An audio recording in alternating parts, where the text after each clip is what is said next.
میرا نام سریا ہے. میری شادی کو بھی تھوڑا عرصہ ہی گزرا تھا کہ گھر میں دیور کی شادی کا ذکر چھڑ گیا. میں نے رشتے والی کو بلایا اور اپنے دیور کے سامنے بہت ساری لڑکیوں کی تصویریں رکھی. اس نے ایک ایک کر کے سب پر ایک نظر ڈالی اور اٹھا کر میرے آگے پھینکنی. کہنے لگا, بھابی ایک بھی کام کی نہیں ہے, کم سے کم آپ جیسی تو ہو. میں اپنے دیور سے تنگ آ چکی تھی. جس بھی لڑکی کی تصویر دکھاتی وہ ناک منہ چڑھا کر منع کر دیتا. کہتا, مجھے لڑکی بہت خوبصورت چاہیے, میں حسن پر کبھی بھی سمجھوتا نہیں کروں گا. اگر لڑکی خوبصورتی میں ذرا بھی کم ہوئی تو میری طرف سے صاف انکار ہے.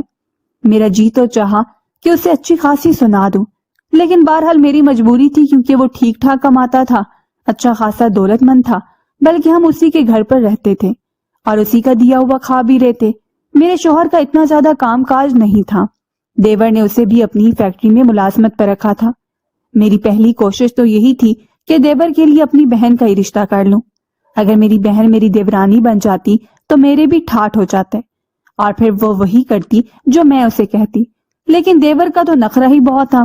میری بہن ویسے تو بہت پیاری تھی, لمبی اونچی, گھنے لمبے کمر تک بال, بس رنگت سانولی تھی. میں اس سے بہت کہتی تھی کہ جب بھی میرے گھر آیا کرو تو تیار ہو کر آیا کرو, مگر وہ میری بات پر کان نہ دھرتی تھی. میرے دیور نے تو میرے منہ سے بہن کا نام سنتے ہی جھٹ سے انکار کر دیا. کہنے لگا, مجھے اس سے شادی نہیں کرنی. آپ نے سوچ بھی کیسے لیا کہ میں اس ساملی لڑکی سے شادی کروں گا؟ اگر آپ نے میرے لیے ایسے ہی اوٹ پٹانگ لڑکیاں پسند کرنی ہیں تو چھوڑیں, میں خود یہ کام کر لوں گا. میرے پاس پیسے کی کمی تھوڑی ہے جو ایسی لڑکی سے شادی کروں گا. اس نے منہ پر ہی کوڑا سا جواب دے دیا. مجھے اچھی خاصی شرمندگی ہوئی تھی, مگر مجبوری تھی, چپ کر گئی. کیونکہ میرے شوہر کے ہاتھ میں پیسہ نہیں تھا, وہ دیور کا محتاج تھا, ورنہ زبان تو میں بھی اپنے منہ میں رکھتی تھی. میرا دل تو بڑا چاہا کہ اسے اتنی سناؤں کہ وہ بھی یاد کرے, لیکن بہرحال بات وہی ہے, پیسہ انسان کو بادشاہ بنا دیتا ہے. بہرحال میں نے پھر ایک رشتے والی سے رابطہ کیا, اور جو مجھے رشتے دکھاتی میں دیور کو تصویر دکھا دیتی, لیکن اب تک اسے کوئی بھی لڑکی پسند نہیں آئی تھی. سو عیب نکال کر وہ تصویریں مجھے واپس لوٹا دیتا, حالانکہ وہ خود بھی کوئی بہت حسین نوجوان نہ تھا. دیور میں صرف ایک ہی خوبی تھی کہ وہ پیسہ خوب کماتا تھا, کروڑوں کا مالک تھا. میری خواہش تھی کہ اس کی دلہن میری پسند کی آئے, تاکہ میں اسے اپنے طریقے سے چلا سکوں اور اس کے گھر پر حکمرانی بھی کر سکوں. لیکن میرے ہوش اس وقت اڑے جب وہ اپنے کاروبار کے سلسلے میں کراچی گیا. کہنے لگا, بھابی مجھے 15 دن کراچی میں ہی لگ جائیں گے. میں نے بھی شکر کا سانس لیا کہ چلو اچھا ہے, 15 دن میں اس کے گھر پر حکومت چلاؤں گی. یہ عورت کی فطری سی خواہش ہوتی ہے کہ اس کا اپنا گھر ہو جہاں پر اس کی حکمرانی چلائی جائے. اب میرے شوہر کے پاس تو اتنا پیسہ تھا نہیں کہ وہ الگ سے گھر لے لیتا. دیور بڑے بھائی کا لحاظ کرتا تھا اور محبت بھی اس کو بہت تھی, اس لیے اس پر احسان کر کے ہمیں اپنے گھر پر رکھا تھا. دیور کے جانے کے بعد میں نے خوب لطف اٹھایا. اس کے کمرے میں جا کر سوئی, کیونکہ اس کے کمرے میں ایک ایک چیز بہت قیمتی تھی. میں نے ملازموں پر خوب روب جمایا تھا, ورنہ میرا دیور تو گھر میں ہر کام اپنی مرضی کے مطابق ہی کرواتا تھا. اگر میں ملازمین سے کوئی کام کہہ بھی دیتی تو وہ صاف کہہ دیتا کہ آپ اپنے کام خود کریں, انہیں تنخواہ میں دیتا ہوں, اس لیے یہ میرے حکم کے غلام ہیں. اور ملازمین بھی مجھے اہمیت نہیں دیتے تھے. لیکن جانے سے پہلے دیور ان سے کہہ کر گیا تھا کہ بھابی کی بات تم لوگوں نے ماننی ہے, اس لیے ملازمین بھی میرے کہنے پر ہر کام کرنے لگے تھے. اس 15 دن میں مجھے لگا جیسے میری زندگی سکون میں آ گئی ہو. کتنا اچھا لگتا ہے, بڑا سا بنگلہ ہو اور اس میں انسان ٹھاٹ سے بیٹھ کر ملازموں پر حکم چلائے. اس کی الماری ڈرائی فروٹ سے بھری ہوئی تھی, جس پر میں نے خوب ہاتھ صاف کیا. میں تو دعا کر رہی تھی کہ دیور 15 دن کی بجائے سال بھر کے لیے ہی کہیں چلا جائے, تاکہ اس کے گھر پر میں موج کروں. لیکن میں اتنی بھی خوش نصیب نہ تھی. کچھ بعد ہی میرا دیور واپس آ گیا, لیکن جسے وہ اپنے ساتھ لایا تھا میرا تو دماغ چکرا کے رہ گیا تھا. وہ بے حد خوبصورت لڑکی تھی, کم عمر بھی تھی, اتنی حسین کے دیکھنے والا آنکھیں چمکنا بھول جائے.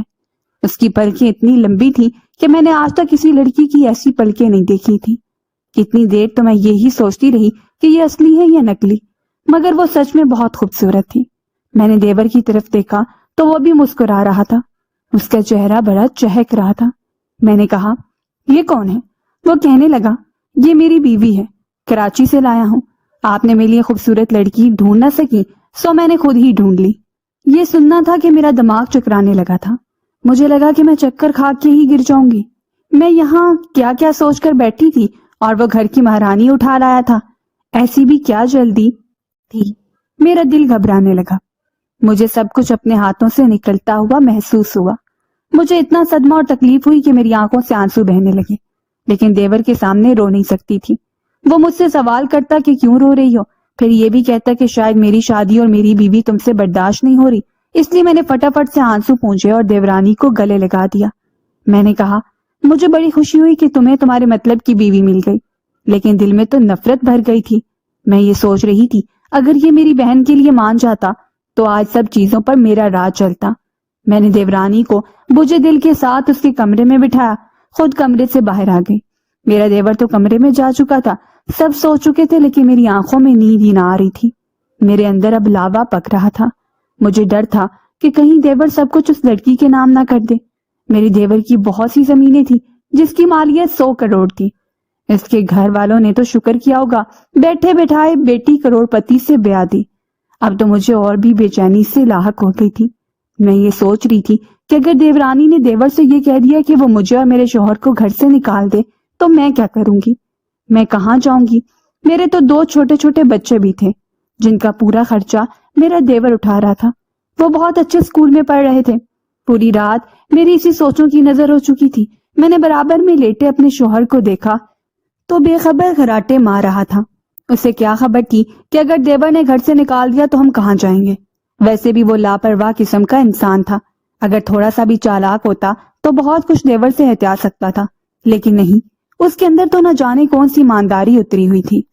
صبح صبح میں نے اٹھ کر بڑا بے تکلف سا ناشتہ بنایا تھا کہ دیورانی کے ناز نخرے اٹھاؤں تاکہ دیکھوں کہ وہ کتنے پانی میں ہے. اگر وہ بے وقوف سی ہے تو اسے اپنے ہاتھوں میں کر لوں گی. تھوڑی اس کی خدمت کروں گی، ناز نخرے اٹھاؤں گی، تعریف کروں گی اور اسے بے وقوف بنا کر اپنا بندوبست پکا کر لوں گی. دیور جب صبح اٹھ کے کمرے سے باہر آیا تو بہت خوش تھا. وہ لڑکی بھی بہت شرمائی سی باہر آئی تھی. بڑا قیمتی لباس اس نے پہنا ہوا تھا.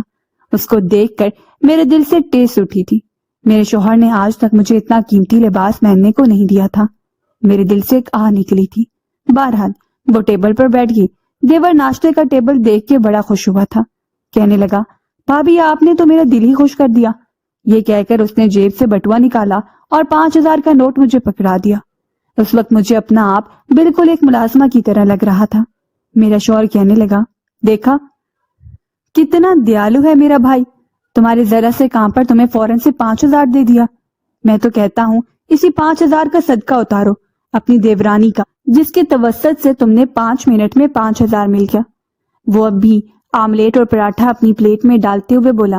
مجھے تو اپنے شوہر کی بات سن کر غصہ آنے لگا تھا. بھلا یہ بھی کوئی بات تھی؟ بڑی مشکل سے تو 5000 میرے ہاتھ لگے تھے اور کہنے لگا کہ دیورانی کا صدقہ اتار دے. میں نے کہا، دیورانی کا صدقہ اتارنے کے لیے دیور جی ہے نا. میری پیاری سی دیورانی کو میرے اندر کی کرواہٹ میرے لفظوں میں محسوس ہوئی تھی. دیور نے مجھے دیکھا اور مسکرانے لگا. کہنے لگا، بس یہ لڑکی مجھے پہلی نظر میں ہی بہت اچھی لگی تھی. آپ کو تو پتا ہے کہ جب مجھے میری پسند کی مل رہی تھی تو میں نے دیر نہیں لگائی اور اپنی ایک فلور مل اس کے نام کر دی. میری آنکھوں کے آگے اندھیرا چھانے لگا تھا. دیور تو سچ میں اس کے پیار میں اندھا ہو چکا تھا جس نے ایک فلور مل اس کے نام کر دی تھی. مگر اس کو کوئی فرق نہیں پڑتا تھا کیونکہ اس کی بہت ساری ملیں تھی. کہنے لگا، بھابھی یہ مجھ سے میرا سب کچھ بھی مانگ لے تو انکار نہیں کروں گا. یہ کہہ کر اس نے محبت پاش نظروں سے دیورانی کی جانب دیکھا تھا. وہ شرمانے لگی. شرم سے اس کا چہرہ سرخ ہوا تھا اور میرا دل جل کے خاک ہو چکا تھا. دیور بتانے لگا کہ اس کے گھر والے بے حد غریب تھے. گھر میں کھانے کے لیے 2 وقت کی روٹی بھی مشکل سے نصیب ہوتی تھی. مجھے تو دیورانی کی قسمت پر رشک آتا تھا. ایک غریب گھر میں پیدا ہو کر ساری زندگی 2 وقت کی روٹی کو ترسنے والی آج کروڑوں کی مالک بن گئی تھی اور میں وہیں کی وہیں. بہرحال کچھ دن میں نے اپنی دیورانی کو پیر بھی زمین پر رکھنے نہیں دیا. اس کی خوب آؤ بھگت کی، لیکن وہ لڑکی جتنی خوبصورت تھی اتنی سلجھی ہوئی اور دھیمے مزاج کی تھی. زبان بھی بڑی میٹھی سی تھی. ظاہر ہے دیور اس پر فریفتہ نہ ہوتا تو اور کیا کرتا. 10ویں دن ہی وہ کچن میں آ گئی. کہنے لگی کہ اپنے شوہر کے لیے کھانا وہ اپنے ہاتھوں سے بنائے گی. پہلی بار جب اس نے کھانا بنایا اور ٹیبل پر سجایا تو پہلا نوالا لیتے ہی سب اس کی تعریف کرنے لگے تھے. واقعی اس نے کھانا بہت مزے کا بنایا تھا. یہ دیکھ کر بھی میرا دل خوش ہونے کی بجائے جل گیا تھا۔ وہ تو دن بدن اپنے نمبر ہی بڑھائے جا رہی تھی۔ میرے دیور نے اسے پہلی بار کھانا بنانے پر سونے کا سیٹ دیا تھا، جسے دیکھ کر میری آنکھیں پھٹی تھی۔ بمشکل ہی میں نے اپنا ضبط آزمایا تھا۔ اپنی آنکھوں میں آنے والے آنسوؤں کو میں نے آنکھوں سے چھلکنے نہیں دیا تھا۔ مجھ سے کھانا بھی ٹھیک سے کھایا نہیں گیا اور اس لیے میں جلدی کمرے میں آ گئی۔ بار بار میری آنکھوں کے سامنے وہ سونے کا سیٹ دکھنے لگا تھا۔ یہ تو میرے دیور کی پہلی عنایت تھی، نہ جانے بعد میں گھر کے کاغذ ہی اس کے حوالے نہ کر دے۔ میرا دل بس یہ سوچ کر دہلے جا رہا تھا۔ مجھے اپنے بے گھر ہونے کا ڈر ستائے جا رہا تھا۔ اگلے ہی صبح مجھ پر ایک اور دھماکہ ہوا تھا، وہ یہ کہ جس کمرے میں رہتی تھی وہ کمرہ بنگلے میں سب سے بڑا اور کشادہ تھا۔ میرا دیور کہنے لگا، بھابی اپنا کمرہ خالی کر دے، میری بیوی کو آپ کا کمرہ بہت پسند ہے اور یہ پورے گھر میں سب سے بڑا بھی ہے، آپ کے لیے میں دوسرے کمرے کا انتظام کر دیتا ہوں۔ یہ سنتے ہی میری رنگت فک ہوئی تھی۔ میں کچھ نہیں کہہ سکتی تھی کیونکہ گھر تو میرے دیور کا ہی تھا۔ اپنا کمرہ چھوڑتے ہوئے مجھے بے حد دکھ ہوا تھا۔ پچھلے 2 سالوں سے میں اسی کمرے میں تو رہ رہی تھی۔ میں جب دوسرے کمرے میں گئی تو اپنے شوہر سے لڑنے لگی کہ تم کیوں نہیں کچھ کماتے۔ وہ کہتا، جاتا تو ہوں کام پر، دیور جو کام کہتا ہے کرتا ہوں، تمہیں یہاں کس چیز کی کمی ہے؟ اچھا کھا رہی ہو، اچھا رہ رہی ہو، تم نے اتنا بڑا کمرہ کرنا کیا تھا؟ بچوں کو اس نے الگ کمرہ دے رکھا تھا اور ہم 2 میاں بیوی اتنے بڑے کمرے کا کیا کریں گے؟ اس کی نئی بیوی ہے، لینے دو اسے کمرہ، گھر بھی تو اسی کا ہے، اس کا یہ احسان کم ہے کہ اس نے ہمیں مفت میں اپنے گھر پہ رکھا ہوا ہے۔ میں نے کہا، یہ گھر بھی ہمارے لیے کوئی مستقل بناگاہ نہیں ہے۔ جس بیوی کی خاطر اس نے اپنی مل دینے میں دیر نہیں لگائی، وہ ساری جائیداد بھی اس کے نام کر دے گا، اور اس کی بیوی جب ہمیں دھکے دے کے گھر سے نکالے گی تب ہوش آئے گی آپ کو۔ ارے میں 2 سالوں سے کہہ رہی ہوں کہ خود بھی کچھ سیکھو، اس کے کاروبار کو سمجھنے کی کوشش کرو، لیکن تم ہو کے کسی ملازم کی طرح کام کرتے ہو اور پیسے اٹھاتے ہو، یہ بات مجھ سے برداشت نہیں ہوتی۔ میری بات سن کر وہ کہنے لگا، تم ضرور اپنی ان باتوں کی وجہ سے فساد ڈلواؤ گی ہم بھائیوں میں۔ پھر وہی ہوا جس کا مجھے ڈر تھا۔ کہنے لگا کہ وہ اپنی آدھی جائیداد اپنی بیوی کے نام لگانے والا ہے۔ اب تو مجھے پکا یقین ہو گیا تھا کہ ہمارا بہت جلد ہی کہیں اور ٹھکانہ ہونے والا ہے۔ مجھے میرے بچوں کو یہاں کی عادت پڑ گئی تھی۔ اگر میرا دیور اپنے بھائی پر احسان بھی کرتا، چھوٹا موٹا سا گھر اس سے لے دیتا ہے، اس میں گزر بسر کرنا ہمارے لیے مشکل ہو جاتا، اور میں نہیں چاہتی تھی کہ میری عیاشیاں ختم ہوں۔ میرا دیور کہنے لگا کہ وہ 1 مہینے کے لیے بیرون ملک جا رہا ہے اور واپس آ کر ہی وہ اپنی ساری جائیداد اپنی بیوی کے نام کر دے گا۔ یہ سن کر میرا چالاک دماغ چلنے لگا تھا۔ میں سوچ چکی تھی کہ اب دیور کے جانے کے بعد مجھے کیا کرنا ہے۔ جیسے ہی دیور بیرون ملک گیا، میری دیورانی کی طبیعت خراب رہنے لگی۔ میں اسے ڈاکٹر کے پاس لے گئی۔ جو خبر ڈاکٹر نے سنائی میرے ہوش اڑانے کے لیے کافی تھی۔ میری دیورانی امید سے تھی اگر یہ خبر میرے دیور کو پتہ چل جاتی تو وہ تو واپس آ جاتا، اور میں نہیں چاہتی تھی کہ وہ واپس آئے۔ میں نے اپنی دیورانی سے کہا کہ تم یہ خبر ابھی اپنے شوہر کو مت سنانا، جب وہ واپس آئے گا تو تب تم بتا دینا، ورنہ یہ خوشی کی خبر سن کر کہیں وہ اپنا ضروری کام چھوڑ کر بھاگا ہوا واپس نہ آ جائے۔ وہ بھی میری بات مان گئی۔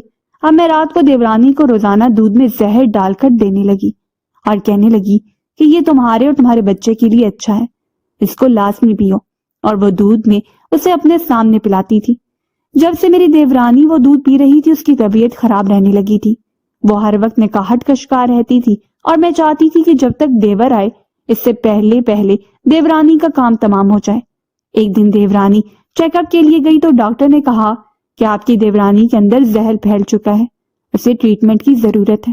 لیکن میں نے کہا، ہمیں آپ کی بات پر بھروسہ نہیں ہے، بھلا اس کے اندر کیسے زہر پھیل سکتا ہے؟ میں جانتی تھی کہ میں اس کے ساتھ کیا کر رہی ہوں، اس لیے میں نہیں چاہتی تھی کہ اس کا علاج ہو۔ ڈاکٹر نے کہا کہ فی الحال تو ہم اسے چھٹی نہیں دے سکتے، آپ کل انہیں لے جائیے گا۔ میں گھر واپس آ گئی، لیکن اسی رات کو مجھے ڈاکٹر کا فون آیا۔ کہنے لگی کہ وہ لڑکی راتوں رات ہاسپٹل سے نہ جانے کہاں چلی گئی ہے۔ یہ سن کر میں پریشان ہو گئی۔ 2 دن ہو گئے تھے، دیورانی کا کچھ پتہ نہ تھا۔ دل ہی دل میں تو میں نے شکر کیا کہ اچھا ہے جان چھٹی۔ میں نے اپنے شوہر سے کہا کہ وہ دیور سے کچھ نہ کہے، جب وہ یہاں آئے گا تو ہم اسے بتا دیں گے کہ وہ بھاگ گئی۔ جس نے میرے دیور نے واپس آنا تھا، میں گھونگھٹ نکال کے اس کے کمرے میں بیٹھ گئی۔ اس کے کمرے میں آتے ہی لائٹ بجھا دی اور ہلکی سی آواز میں نے کہا، آپ پہلے ساری جائیداد میرے نام کریں، پھر ہی میں گھونگھٹ اٹھاؤں گی اور آپ کو قریب آنے دوں گی۔ اس نے میرے ہاتھ سے پیپر چھینے اور کہنے لگا، بس کریں بھابی، کچھ شرم کر لیں، میں سوچ بھی نہیں سکتا تھا کہ آپ اس حد تک گر سکتی ہیں۔ اس کی بیوی نے سب کچھ اسے بتا دیا تھا اور وہ کافی دن سے پاکستان آ چکا ہے۔ اس کی بیوی اس کے پاس ہی تھی۔ میرے دھوکے بازی پر اس نے ہمیں گھر سے نکال دیا۔ وہ کہنے لگا کہ اگر آپ لوگ میرے ساتھ مخلصی کے ساتھ رہتے تو میں کبھی بھی آپ لوگوں کو گھر سے نہ نکالتا۔ اس نے اسی وقت اپنے بھائی سے کہا، اپنی بیوی کو لے کر یہاں سے چلے جاؤ اور جا کر کہیں بھی کرائے کا مکان ڈھونڈ لو، کرایہ ہر مہینے آ کر مجھ سے لے لینا۔ میں منت کرتی رہی مگر وہ نہ مانا اور ہمیں گھر سے نکال کر ہی دم لیا۔ میری لالچ نے مجھے کہیں کا نہیں چھوڑا تھا۔ اب میں اس چھوٹے سے مکان میں رہ رہی ہوں جہاں کی کچی دیواریں مجھے کاٹ کھانے کو دوڑتی ہیں۔